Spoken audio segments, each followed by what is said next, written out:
مدد یا حضرت سید شیخ عبد القادر جیلانی شیئا للہ۔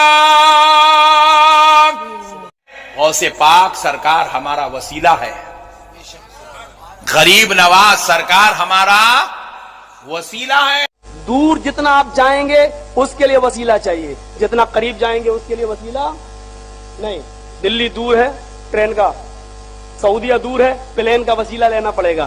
اب یہ فیصلہ تو آپ خود کرو کہ اللہ دور ہے یا اللہ قریب ہے۔ اگر اللہ دور ہے تو وسیلہ لو، اور اگر اللہ قریب ہو تو اس کو وسیلے کی ضرورت نہیں ہے۔ جیسے آؤ قرآن سے پوچھتے ہیں کہ اللہ دور ہے یا اللہ قریب۔ وَإِذَا سَأَلَكَ عِبَادِي عَنِّي فَإِنِّي قَرِيبٌ۔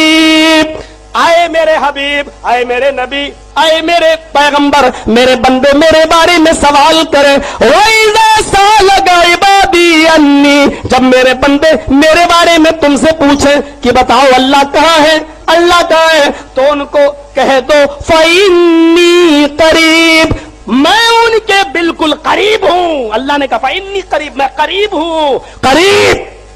اور ایک جگہ کہا میرا بندہ جب مجھے پکارتا ہے میں ان کی رگے دل شہر رگ سے بھی زیادہ قریب ہوتا ہوں۔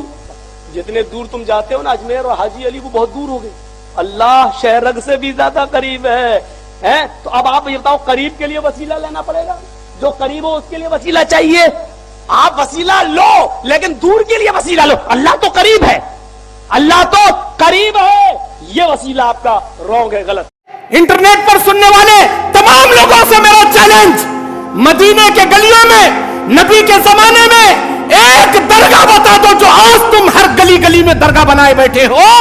نبی کے گلیوں میں، نبی کے زمانے میں ہر درختوں میں جتنے جھنڈے، جتنے کنڈے تم نے بنا کے رکھا ہے، مدینے کے گلیوں سے، نبی کے زمانے سے ایک درخت بتا دو جس پر نبی یا صحابہ جھنڈے لگا کر، ایسے اگربتیاں، اود بتیاں، چراغ لگا کر اسے محبوب سبحانی کا کٹا بنایا کرتے تھے۔ ایک درخت ثابت کر کے بتاؤ۔ تم نہیں بتا سکتے کیونکہ نبی کے زمانے میں، نبی کے دور میں مدینے کے گلیوں میں نہ کوئی درگاہ تھا، نہ کوئی جھنڈا تھا، نہ کوئی کٹا تھا، نہ کوئی عرس لگتا تھا، نہ کوئی قوالی بستی تھی، نہ کوئی ڈھول تاشا لگتا تھا۔ ارے تھاچ نہیں جی، یہ نبی کے زمانے میں تھاچ نہیں، آج آ گئے ماشاءاللہ، آج آ گئے گلی گلی میں جھنڈے، ہر کراس کراس میں کنڈے، جتے درختہ وقتے کٹے بن گئے، وقتے جھنڈے بن گئے، وقتے محبوب سبحانی کے وہ بن گئے۔ لا حول ولا قوت الا باللہ۔ یہ ہے کیا اسلام؟ یہ ہے کیا اسلام؟ یہ رب ہے، ایسے رب کو مانو اور اس میں کسی کو شریک نہ کرو۔ اسے کہتے ہیں توحید الربوبیہ، رب کے اعتبار سے اللہ کو ایک مانو۔ توحید الالوہیہ، الوہیت کی توحید کیا ہے؟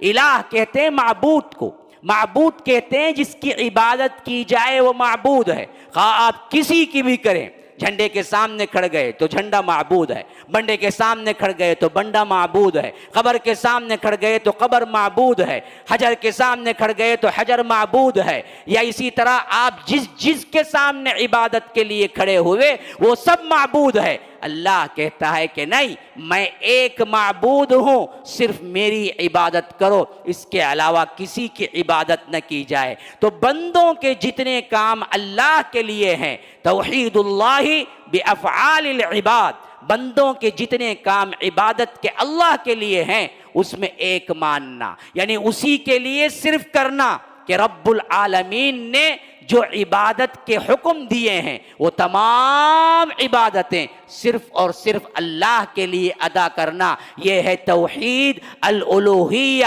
جس کو توحید العبادہ بھی کہتے ہیں۔